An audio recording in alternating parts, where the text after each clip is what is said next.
Rush hour Manus style. This is the local equivalent of a traffic jam. Every day, the people of the region come by boat from the outlying islands to visit the main market, which is in Lorengau, the only town.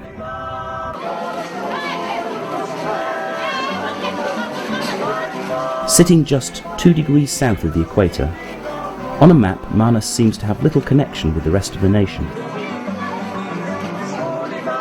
Its people seem to be more related to the seafaring Polynesians than to the mainland mountain tribes, as their music suggests. Known to mariners as the Admiralty Islands, Manus is just the largest of a group of islands, atolls and rocky islets.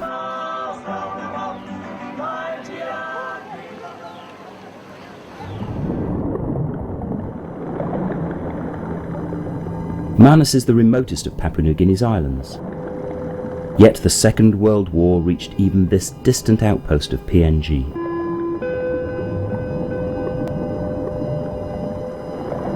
These are the sunken remains of an American supply ship.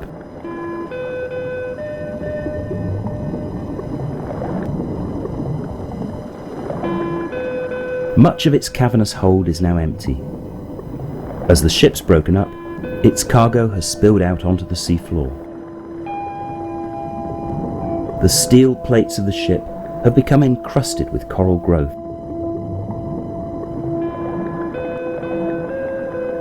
Fish now hide in the safety provided by the shelter of the wreck's vast interior.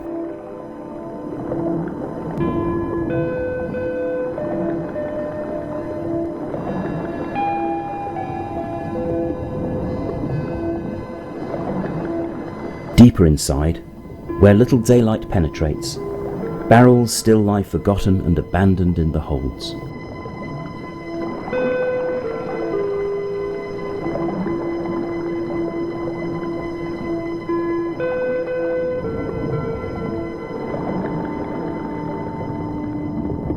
On the outer and more remote islands, people are traditionally hospitable to strangers, and we're given an enthusiastic welcome. There's a feast of local produce, before being treated to a display of dancing, accompanied by the beat of the island's traditional drums, carved from the logs of whole trees.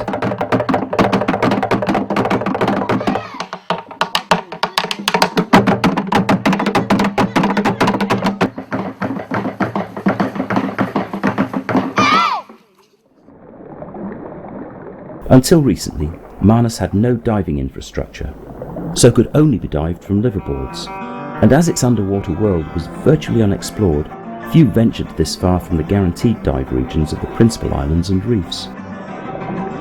Only subsistence fishermen visited the reefs, and they still guarded them jealously.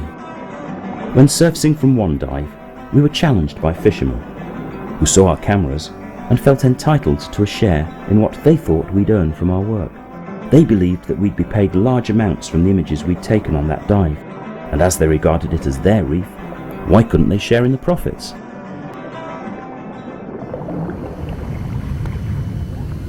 For me, the attraction of Manus is not just its reefs, but also its muck diving. Immediately off the main town lies a small island, which is another of Papua New Guinea's hidden macro hotspots.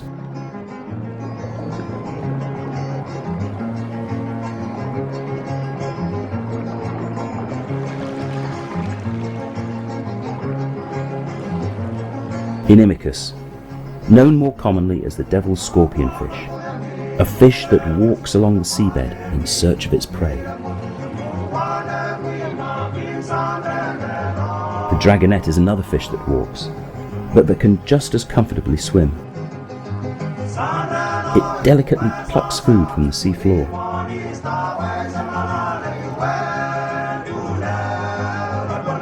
This species of anemone is specially adapted to life on the sand.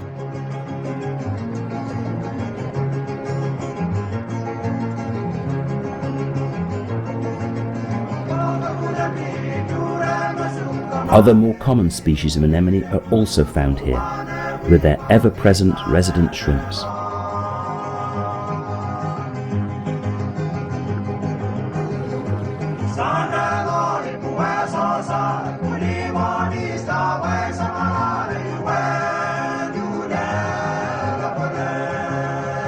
Flatworms can find plenty to graze on here.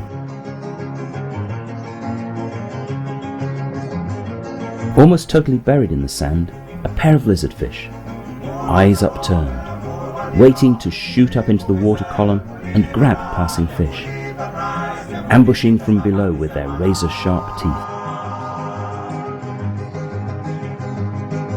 As if jellyfish that live upside down aren't strange enough, check this camouflaged crab, smaller than a little fingernail, lurking in the shadow of the jellyfish.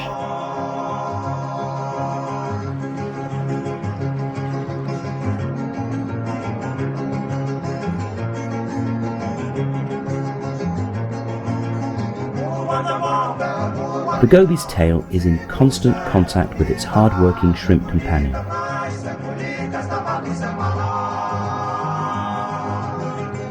Many different species of goby inhabit this shallow, sandy area.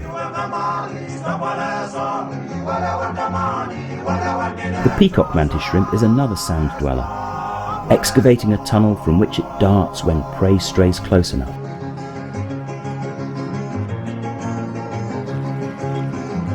And a venomous stonefish hides almost unseen behind a daisy coral.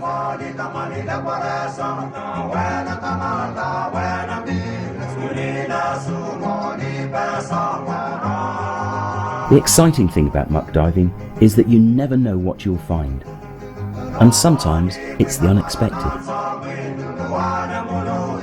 In an area of nothing but soft, fine, silty sand, I chanced upon these strange comb jellies, obviously capturing microscopic particles of food from the water column with their long whip-like tentacles.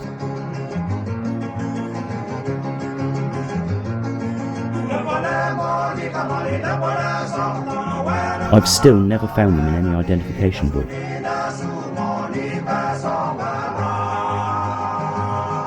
Watch the speed with which these fish disappear at the first hint of any threat.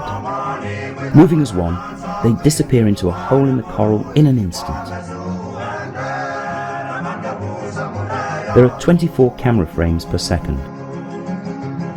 When shown frame by frame, most are gone in 2 frames, less than a tenth of a second, and the slowest are gone in 4.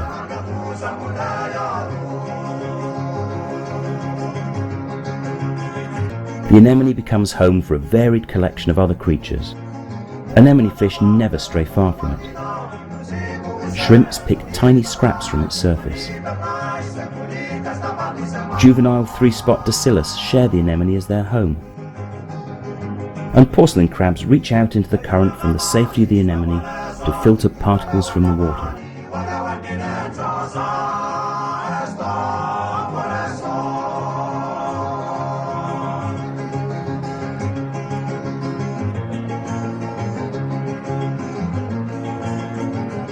But even an anemone must eat.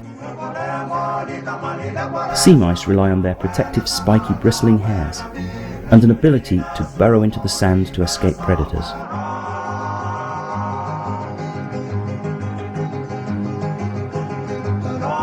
But when one accidentally strays into an anemone, it becomes the anemone's latest meal.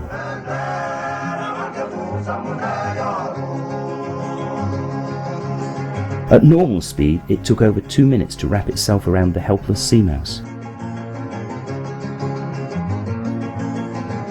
Speeded up, the action's clearer.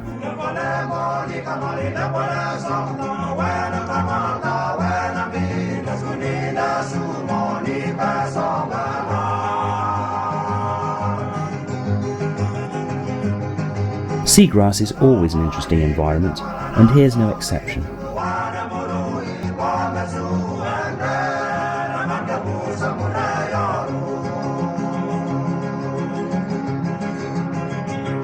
Squid lay their eggs in the grass beds, in clumps attached to the grass or the seafloor, concealment giving them the best chance of hatching out into the next generation.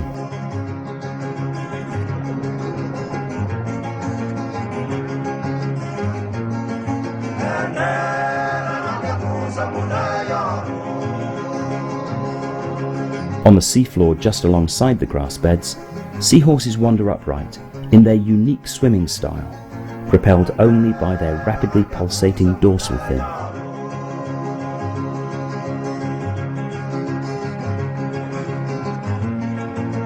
Every region of Papua New Guinea seems to have its own underwater secrets, and Manus is no exception.